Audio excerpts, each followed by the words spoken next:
Et si la Terre était plate? Alors, vous êtes sérieux? Une Terre plate? D'accord. Mettons de côté tout ce que nous avons appris à l'école, tous ces satellites et ces images de la Terre vues de l'espace, Galilée, le système solaire, l'univers, les lois de la physique, la gravité, tout ça. Et jouons le jeu. Pourquoi pas? Après tout, si le monde croit aux licornes et aux farfadets, pourquoi pas une Terre plate comme une crêpe posée sur une table cosmique? Donc existe la Terre ronde, majestueuse, flottant dans le vide. Non, ici, nous avons un disque peut-être posé sur le dos de 4 éléphants géants, eux-mêmes juchés sur une tortue géante qui voyage à travers l'espace. Imaginez donc ces océans, droits comme des planches de surf, s'étirant jusqu'au bord. Quel bord, demandez-vous? Eh bien, la limite ultime de notre Terre. Eh bien, plongeons-nous dans ce délire et voyons où cela nous mène. C'est ce que nous allons voir dans cette vidéo. Dans cette version plate de la Terre, l'histoire mondiale s'est déroulée à peu près comme nous la connaissons, avec un détail majeur, les limites non explorées. Si les ancêtres de l'humanité se sont émerveillés des étoiles et se sont posé des questions sur ce qui se trouvait au-delà des montagnes, la grande inconnue était toujours « que se passe-t-il lorsqu'on atteint le bord ?» Durant des millénaires, les civilisations se sont développées, guerroyées et construit des empires, tout en restant prudemment éloignées des conflits du monde. Les anciennes cartes montraient souvent ces régions bordées de dragons ou de monstres, symboles de l'inconnu et de la peur. Lorsque les grandes explorations maritimes débutent, à la fin du Moyen-Âge et au début de la Renaissance, c'est avec une double ambition, trouver des terres inexplorées et peut-être percer le mystère de ses confins. Les navigateurs, guidés par des étoiles familières dans un ciel qui devait sembler plus plat, progressaient avec prudence. Les légendes sur les marins tombés du monde étaient légion et alimentaient les récits d'éveillés. Christophe Colomb, tout comme Vasco de Gama ou Magellan, a exploré les routes maritimes et découvert de nouveaux continents. Mais contrairement à notre histoire, ces navigateurs étaient toujours sur leur garde, évitant soigneusement de trop s'approcher de ces territoires non cartographiés. L'Amérique, l'Afrique, l'Asie, elles ont toutes été explorées, colonisées, échangées, mais toujours avec cette prudence en toile de fond. À mesure que l'ère de l'exploration avançait, les navires de plus en plus robustes et les cartes plus précises conduisaient les aventuriers vers des terres nouvelles et inconnues. Mais il y avait une frontière que peu osaient approcher, les confins de notre terre plate. Ce n'était pas tant la terreur du vide qui les retenait, mais le mystère de ce qui se trouvait au-delà de cette bordure. Certains des plus téméraires marins tentèrent la traversée, poussant leurs navires aussi près que possible de cette mystérieuse limite. Mais de manière troublante, aucun d'entre eux n'est jamais revenu. Des bouteilles flottantes avec des messages désespérés, des journaux échoués sur les côtes, parlant de brumes étranges et de courants inhabituels, étaient tout ce qui restait de ces audacieux explorateurs. Cela n'a cependant pas découragé les curiosités humaines. Avec le temps, les avant-postes ont été établis près de la bordure, permettant d'étudier de plus près ces phénomènes. Ces colonies étaient souvent peuplées d'excentriques, de scientifiques curieux ou d'aventuriers, cherchant la gloire. Ils ont été les premiers à découvrir l'Antarctique, une terre immense, bien plus grande que ce que nous connaissons auparavant. La topographie de l'Antarctique était étrange et changeante. Des montagnes surgissaient littéralement de la terre, des lacs gelés et des eaux d'un bleu profond. Et le plus inquiétant, des cavernes qui semblaient s'enfoncer indéfiniment dans les profondeurs de la Terre. Ces cavernes étaient la source de nombreuses légendes. Certains parlaient de monstres gigantesques qui y vivaient, d'autres chuchotaient à propos de cités perdues, construites par des civilisations oubliées. Mais l'une des rumeurs les plus persistantes était celle de l'Abysse, un puits sans fin au cœur de l'Antarctique, qui serait peut-être le passage vers l'autre côté de la Terre plate. Cependant, malgré toutes les tentatives, personne n'a jamais réussi à localiser cet abysse. Les expéditions disparaissaient, englouties par la glace ou la nébulosité étrange qui enveloppait parfois la région. L'Antarctique était non seulement une terre de danger, mais aussi d'opportunités. Et alors que les nations se battaient pour revendiquer les morceaux de cette terre mystérieuse, elle restait pour la plupart un lieu sauvage et inexploré, gardant jalousement ses secrets.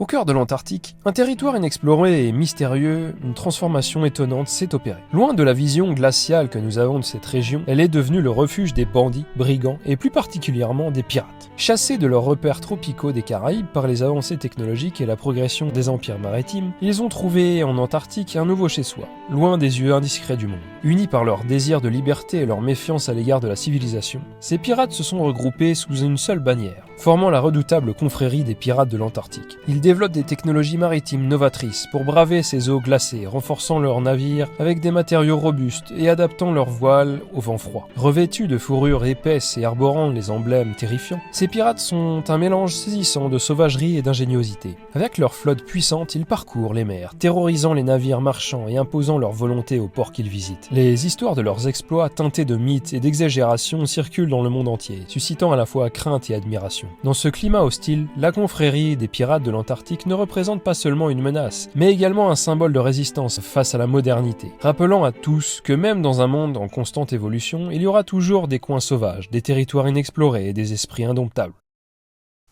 L'Antarctique, cette terre lointaine, ce refuge des hors-la-loi, cache bien des secrets. Mais un murmure, plus persistant que les autres, commence à se faire entendre au-delà des eaux gelées. On parle de sous-marins, ayant accosté en secret, de silhouettes furtives se fondant dans les glaces, de drapeaux à croix gammées hissés en cachette lors de rassemblements nocturnes. Les nazes, défaits et chassés de l'Europe, auraient trouvé en ces terres un nouvel abri. En fait, les récits racontent que certains des hauts dirigeants du régime auraient échappé à la justice, fuyant des tribunaux de Nuremberg pour venir se cacher dans l'ombre de la confrérie des pirates.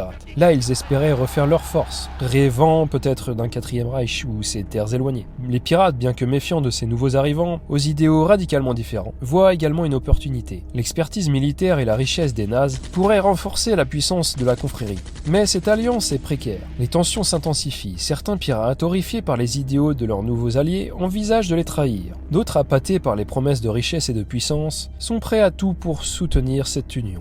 Le monde observe, inquiet. Les informations, bien que fragmentées, arrivent aux oreilles des gouvernements. Cet endroit, autrefois considéré comme une simple terre de pirates, devient soudainement un point chaud géopolitique. Mais alors que l'Antarctique semble s'enfoncer dans l'obscurité de l'histoire, un nouvel événement se profile à l'horizon, prêt à bouleverser à nouveau le fragile équilibre de cette région.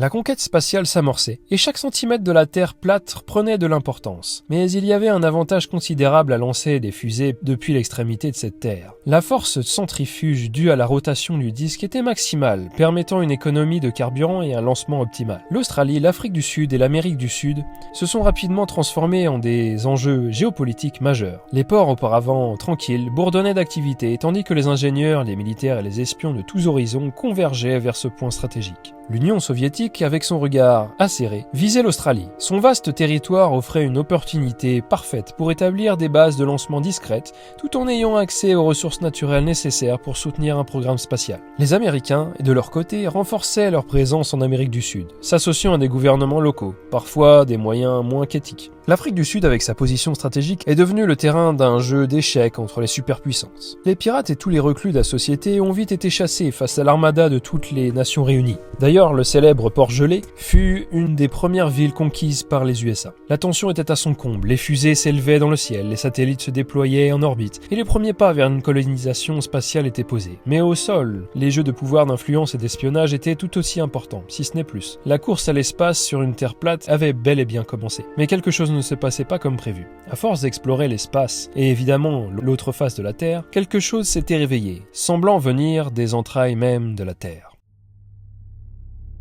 Sous la surface de cette terre plate, cachée à l'opposé du monde que nous connaissons, existait une civilisation bien plus avancée. Les anciens, comme on les appelait plus tard, ils avaient observé, attendu jusqu'à ce que les activités humaines autour des bords de la Terre attirent leur attention. Des machines monstrueuses, gigantesques, perceuses, mécaniques, commencèrent à émerger des entrailles de la Terre. Elles déchirèrent le sol, faisant apparaître des vaisseaux futuristes qui flottaient sans effort dans les cieux. L'invasion avait commencé. Les nations déjà en conflit pour les territoires de l'Antarctique furent prises au dépourvu. Les armées du monde entier tentèrent de repousser cette menace, mais la technologie des anciens était bien supérieure. Des armes à énergie dirigée, des boucliers impénétrables, des machines de guerre inarrêtables. L'humanité n'était pas de taille. Les villes furent rapidement prises, les gouvernements renversés. Les anciens, avec leur technologie avancée, pouvaient contrôler les esprits, faisant des humains et des esclaves obéissants. Des camps furent établis pour ceux qui résistaient, tandis que d'autres étaient forcés à travailler à la construction de nouvelles machines et à l'exploitation des ressources. Le monde que nous connaissions n'existait plus. La Terre plate était maintenant sous le joug des anciens.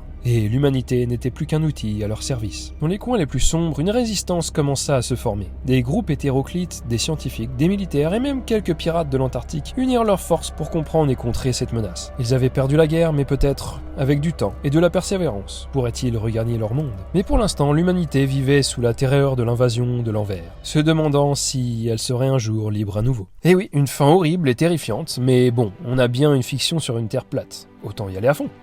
Et voilà, chers auditeurs, l'histoire d'une terre pas ronde, mais plate, comme une crêpe, où les pirates préfèrent le froid, les nazes jouent à cache-cache, et où des extraterrestres technophiles se disent « Tiens, et si on ruinait la journée de tout le monde ?» Moralité de cette folle aventure, peut-être que la Terre est bien mieux comme une boule. Après tout, qui voudrait vraiment d'une invasion extraterrestre avec son petit déjeuner? Et pour ceux qui pensaient encore que la Terre est plate, eh bien je vous conseille un voyage en Antarctique. Qui sait, vous trouverez peut-être des pirates à dos de manchot. A bientôt pour une prochaine vidéo.